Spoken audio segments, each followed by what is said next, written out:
In a cozy little room with a big, round window lived a young boy named Kaito. His room was his whole world, for Kaito had been unwell for a long time, and his legs were not strong enough to run and play outside. But he did not feel like a prisoner, because his window looked out upon the most beautiful view. He could see the rolling green hills, the winding river that sparkled like a silver ribbon, and the rooftops of his quiet little town. Every day, he would watch the world from his window seat. He watched the baker's cart make its morning rounds, the children from the village flying their kites in the meadow, and the birds soaring on the wind.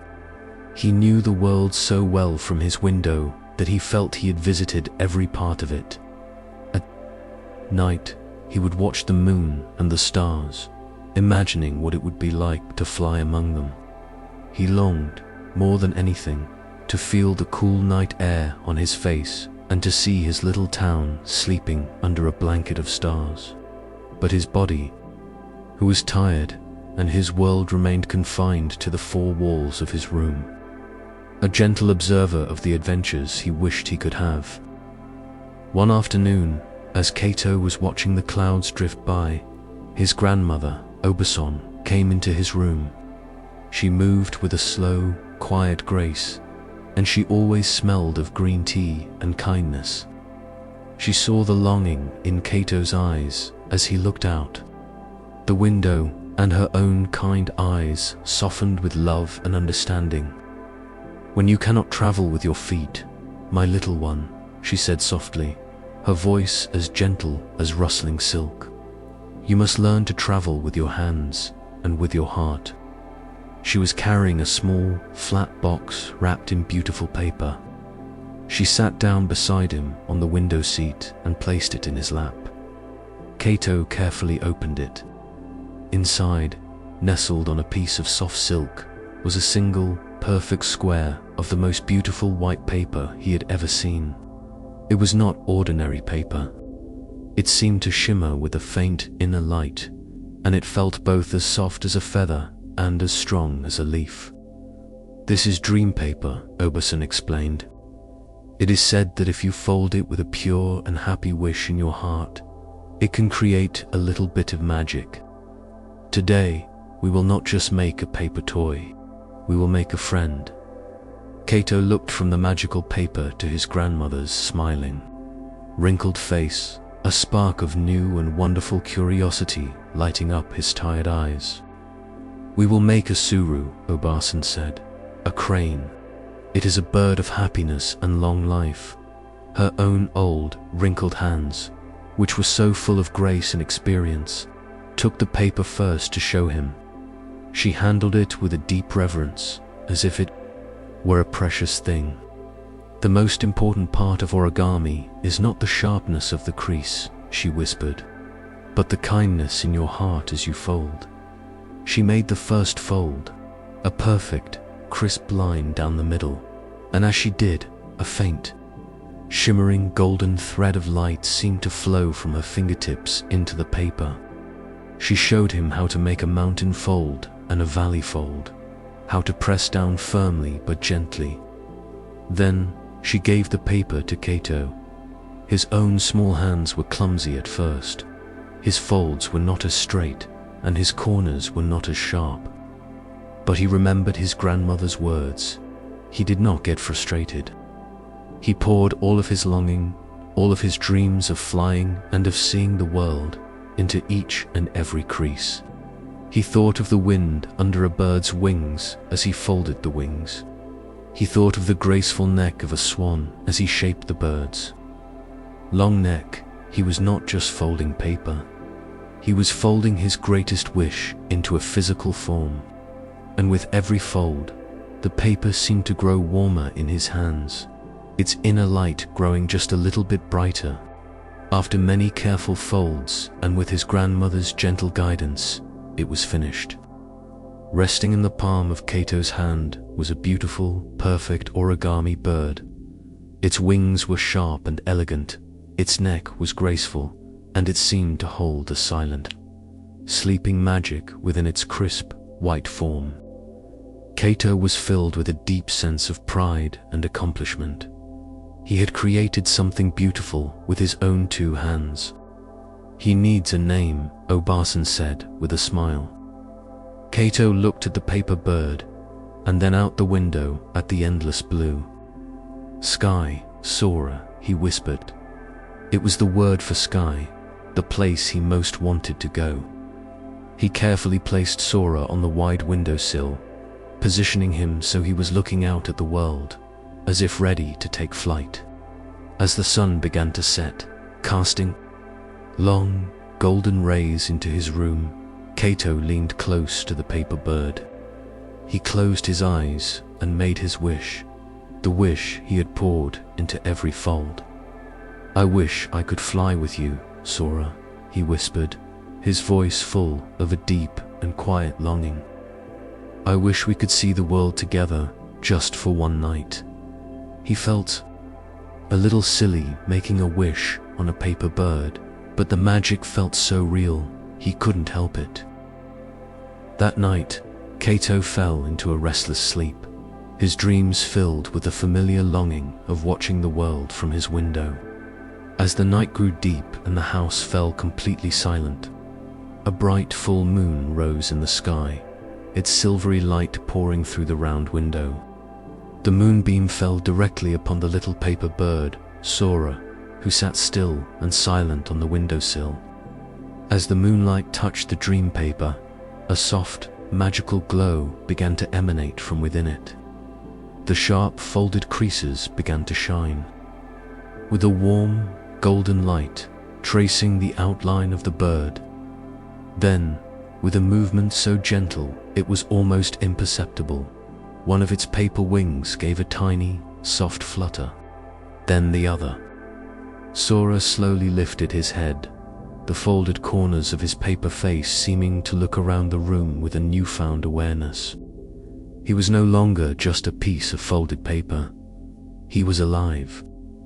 The wish that Kaito had folded into him with so much love and longing had been awakened by the magic of the moonlight. He stood for a moment on the windowsill, testing his new, magical life, his glowing paper wings twitching with a growing energy, ready to fulfill the wish for which he had been created. With a silent, graceful push, Sora lifted off from the windowsill, his paper wings beating with a soft, rustling sound, like the turning of 1,000 tiny pages. He flew across the room, a little wobbly at first, and landed as lightly as a feather. On the edge of Kaito's bed, he stood for a moment, looking at the sleeping boy who had created him. He could feel the boy's dreams, the deep longing to fly and explore. He gently hopped onto Kaito's pillow and, with the very tip of his paper wing, he carefully tickled Kaito's cheek.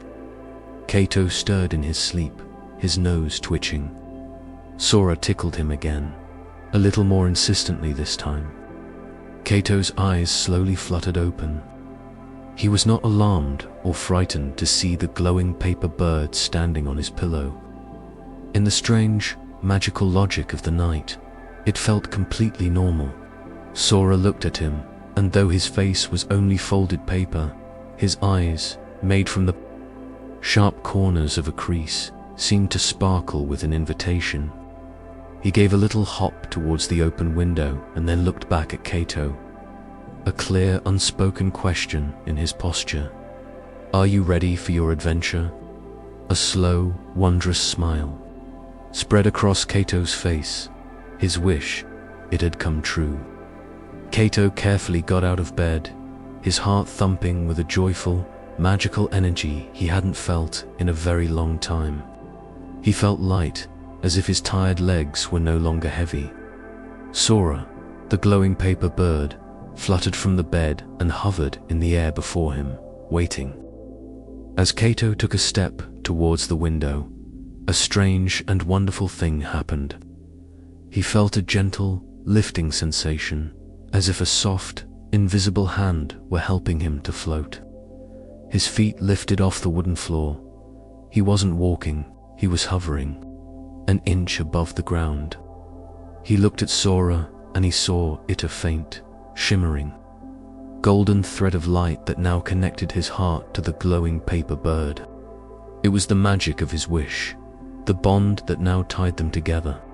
As Sora flew slowly towards the open window, Kaito floated effortlessly behind him, pulled along by that gentle, golden thread. He drifted right out of the window and into the cool, silvery night air. For a moment, he was suspended there, high above his own garden, the whole world spread out below him like a dark, sleeping map. He was not afraid, he was flying. The feeling was more wonderful, more magical, and more freeing than anything he had ever imagined in all his hours of watching from his window. With Sora as his gentle guide, Kaito floated silently through the night sky. He was higher now, high above the rooftops of his little town. It was so different from seeing it during the day. Everything was quiet and peaceful, bathed in the soft, silvery light of the moon. He saw the baker's shop, its ovens cold and its windows dark. He saw the little schoolhouse, its playground empty and still, waiting for the morning bell. He saw the town square, where the fountain was a silent, silver sculpture in the moonlight. The whole town was tucked in, safe and sound, under a blanket of stars. And he was a part of that starry blanket now, a silent observer drifting through the quiet heavens. He had always watched the town from his window, but from up here, he felt a deep connection to it all.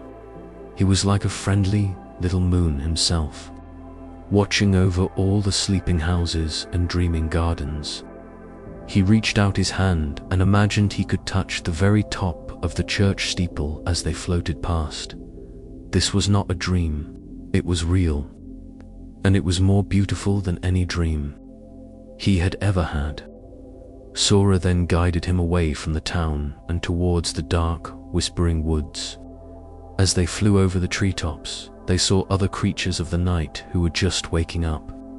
A family of beautiful, pale green lunar moths, their wings like stained glass, were beginning their nightly dance in a moonlit clearing. They fluttered and swirled in slow, graceful circles, their movements a silent ballet. Sora, seeing them, seemed to feel the music of their dance. He dipped and swirled in the air, his glowing paper form a perfect, geometric contrast to the moth's soft, feathery wings. Kaito, connected to Sora by the golden thread, danced along with them. He twirled slowly in the air, his grey pajamas like a little cloud against the dark trees, laughing a soft, quiet laugh of pure joy. The moths were not afraid of him. They seemed to sense the gentle magic that surrounded him and his paper friend, and they danced around him, their wings brushing his cheeks like the softest velvet. For a few wonderful moments, he was one of them, a silent dancer in the great quiet ballroom of the night forest, a secret celebration that the daytime world knew nothing about. After their dance with the moths, Sora led Kaito on a new adventure, back towards the town.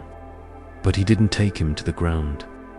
He led him to a place Kaito had never known existed, a secret rooftop garden. On top of the old library, the librarian had planted a beautiful, hidden garden of night-blooming flowers. There were moon petals that opened their silvery white blossoms to the sky, and night jasmine that filled the air with the most wonderfully sweet and sleepy scent. Sora landed gently on the edge of a flower pot, his golden glow illuminating the beautiful, pale flowers around them. Kaito floated down to stand on the soft, mossy tiles of the roof. He reached out and gently touched the petal of a moon petal. Flower, it felt as soft as silk. He had seen this roof from his window 1,000 times, but he had never imagined such a beautiful secret was hidden there. It was a tiny, peaceful paradise, floating in the sky just like he was. He realized the world was full of hidden wonders, beautiful secrets that you could only discover if you looked at things from a new and different perspective. He felt a deep sense of gratitude for his paper friend, who was showing him a world he never knew existed, right on his own doorstep. From the rooftop garden, Sora took flight again, this time leading Kaito towards the winding river that flowed past the town. As they flew over it, Kaito saw that the river at night was just as magical as the sky above it. The surface of the water was perfectly still and as black as polished glass, and it was reflecting the millions of stars in the sky with perfect clarity. It looked as though there were two night skies, one above and one below. It felt like they were flying through the very center of the universe, with stars all around them. Kaito looked down and saw the reflection of the moon and of the constellations, and even a tiny glowing reflection of himself and Sora, a little boy and his paper bird flying through a river of stars. He trailed his fingers in the air, and his reflection in the water did the same. He had often wondered what it would be like to touch a star, and now he felt as if he was swimming among them, a weightless, happy dream. He looked at Sora, whose golden glow was reflected 1,000 times in the water below, and he felt a wave of love for the little paper bird who had given him this incredible, magical gift. As they floated there, suspended between the sky and its reflection, a deep feeling of gratitude washed over Kaito. He looked at the vast, beautiful world around him, at the sleeping town, the quiet forest, the starry river, and he felt incredibly lucky. Before tonight, he had felt trapped in his room, sad about all the things he couldn't do. But now, he realized that even though his legs couldn't run, his heart and his imagination could fly.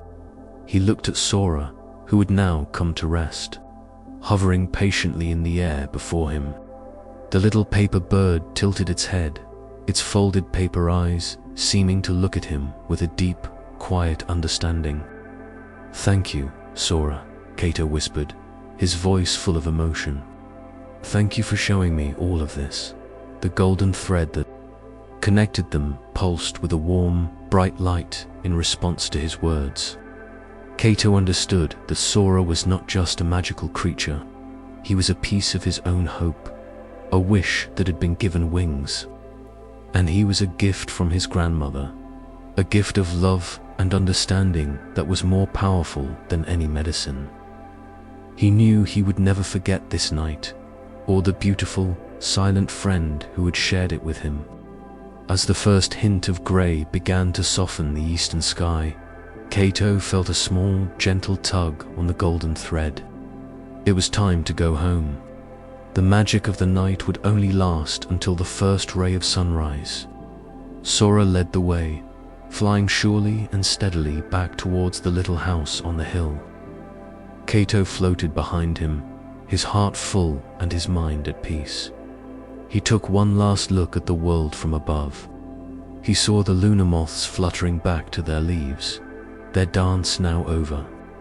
He saw the lights of the rooftop garden begin to fade.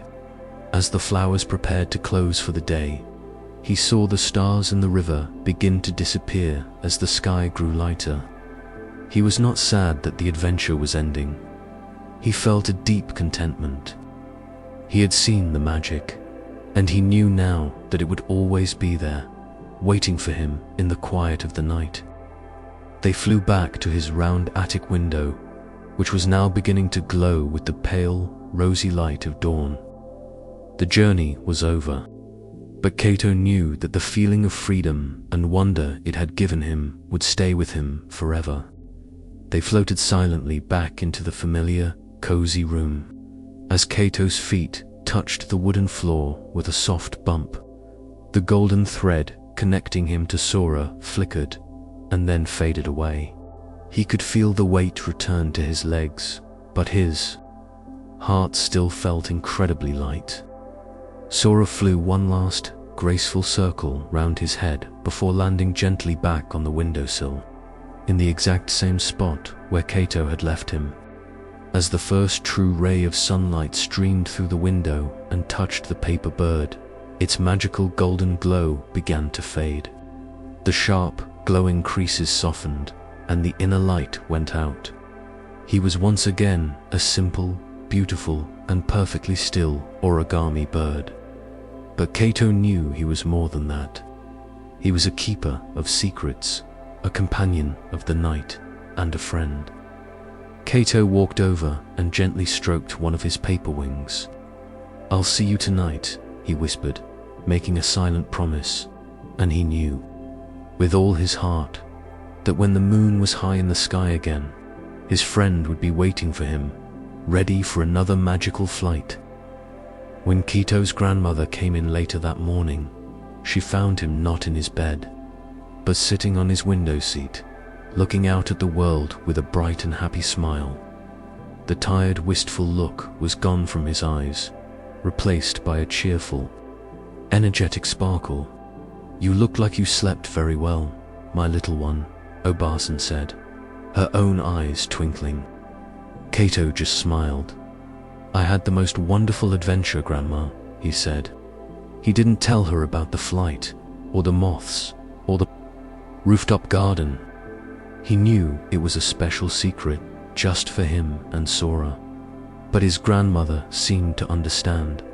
She looked at the little paper bird sitting so peacefully on the windowsill, and she placed her warm, wrinkled hand on Kaito's head. "The world is full of adventures," she said softly. "You just have to know how to find them." Kaito knew now that she was right. He looked out at the world, at the baker's cart and the children playing, and he no longer felt like a lonely observer. He felt like a secret explorer, a silent flyer of the night sky. And he knew that even from his little room, he could travel anywhere his heart wanted to go. And so, Kaito learned that even when your world feels small, your imagination can give you wings to fly anywhere you wish. Now, it's your turn to fly. Close your eyes, let your imagination take you on a wonderful journey, and sleep well. If you enjoyed our fable tonight, we hope you'll join us again. Please like and subscribe to Bedtimes Fable to help us share more gentle stories with the world. Sweet dreams.